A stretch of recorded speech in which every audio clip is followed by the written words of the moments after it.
So, in continuation with our lecture series on the cancer, now we are going to discuss another very important subtype of cancer, that is ovarian cancer, which is very commonly present in the ovaries, and it can be unilateral or both the ovaries can be involved.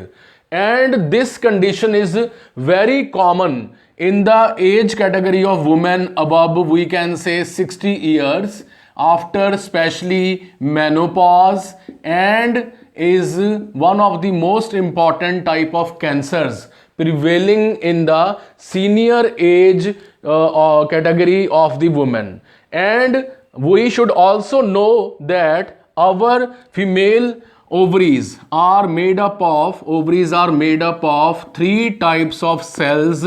Number one is epithelial cell, second type include germ cell, and third makes the stroma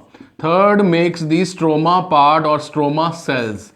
So cancer can occur anywhere in these type of cell categories in the, we can say, ovaries, and there can be also the metastasis of the ovarian cancer to the nearby organs. So what are the nearby organs that are present in the near the ovaries? First of all are the fallopian tubes or uterine tubes. You know, fallopian tubes cancer can occur. Lymphatic system, as always, can get affected, lymphatic system, and especially lymph nodes, and pelvic organs like abdominal organs and intestines can be affected or metastasized by the ovarian cancer. So ovarian cancer in the early stages is often asymptomatic and is normally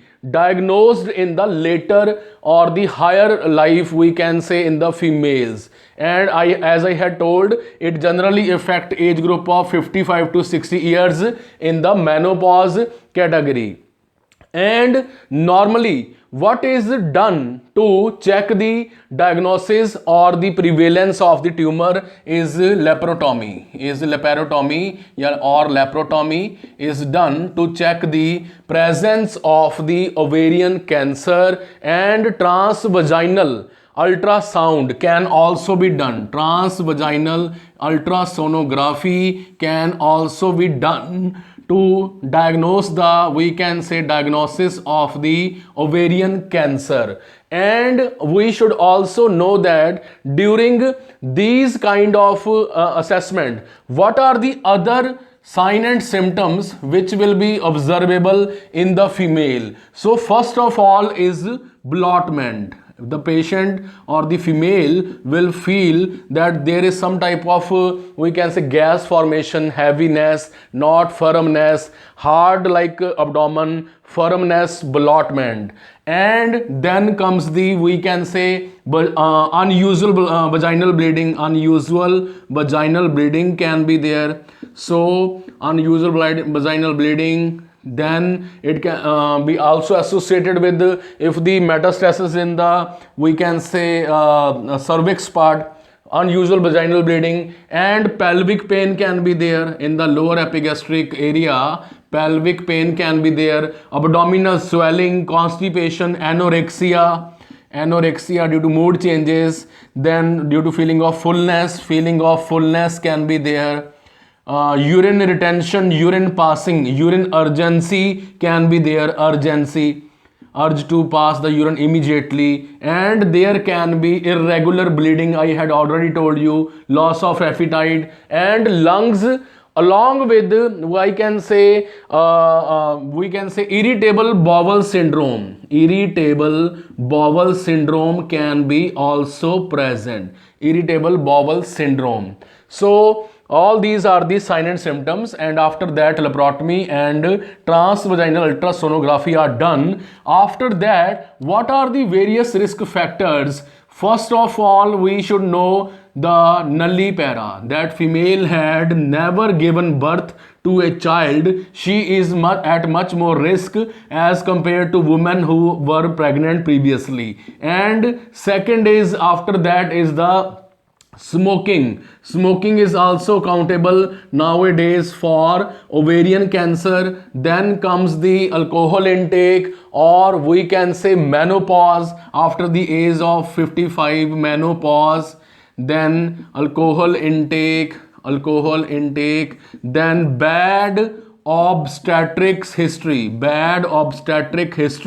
means the family is already having history of ovarian cancer, plus there is a history of we can say abortion, miscarriage previously, and gene mutation include once again BRCA1, BRCA2, gene mutation can be there. And PCOD, polycystic ovarian disease, we will make a separate video on that, polycystic ovarian disease.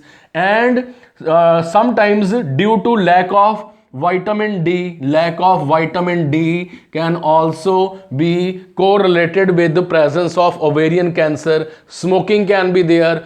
We can say fertility problems, overuse of contraceptive pills.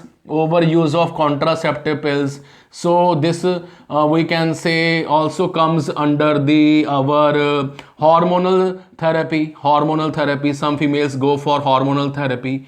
So all these things can we can say make the female vulnerable for the ovarian cancer. Sign and symptoms. Then this comes the intro part. So are there any, we can say, diagnostic test, other diagnostic tests also? So apart from this, we can also, the medical science can also go for biopsy can be there. CBC can be done, CBC. So what will they observe in the CBC?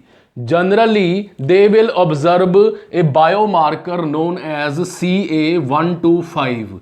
CA125, kindly note this down. This is very important biomarker for ovarian cancer. BRCA1, BRCA2 and CA125 are very important. Apart from this, CT scan, ultrasonography, I had already told. Chest X-ray will be done to check the metastasis and prevalence of the cancer in the thoracic cavity or the abdominal cavity. Chest X-ray, ultrasonography, MRI, our students' favorite, MRI, chest X-ray, right? Urine examination can also be done to assess the any problems.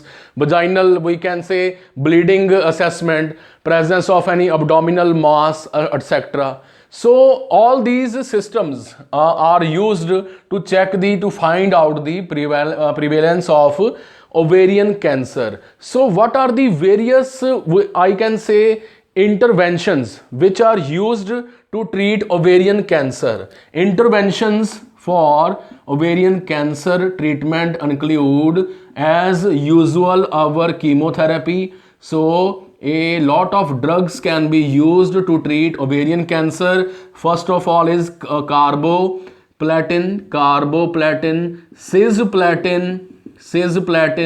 If patient is not going to be treated by this, vincristine can be used. Vincristine drug can be used for the treatment. And also the, we can say, health education or patient education covers. Health education or patient education include that he or she the patient will face sexual problems, sexual life will be altered, libido will decrease, sexual life will be altered due to hormonal changes, imbalance, self-esteem will decrease. If somebody asks a woman during menopause that she is having these kind of problems, low self-esteem can be there, alopecia can be there, hair loss, alopecia related to chemotherapy. So in the last, when there is nothing going in the right direction, then oophorectomy. Oophorectomy means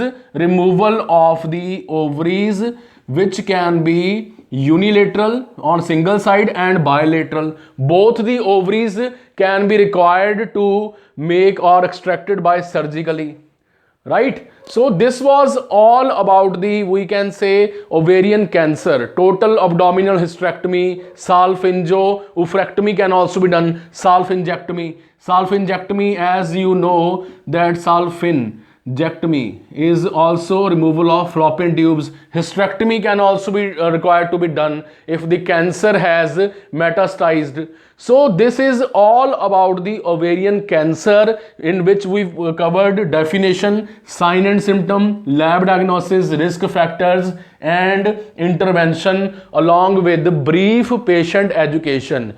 I hope this cancer series, this cancer playlist is going to be very, very useful for all of you. You should must watch all the lectures present in this playlist and share this playlist with all your classmates, juniors and seniors for their maximum educational benefit. Thank you for watching this video. Kindly subscribe and share this video. Don't forget to press the like button.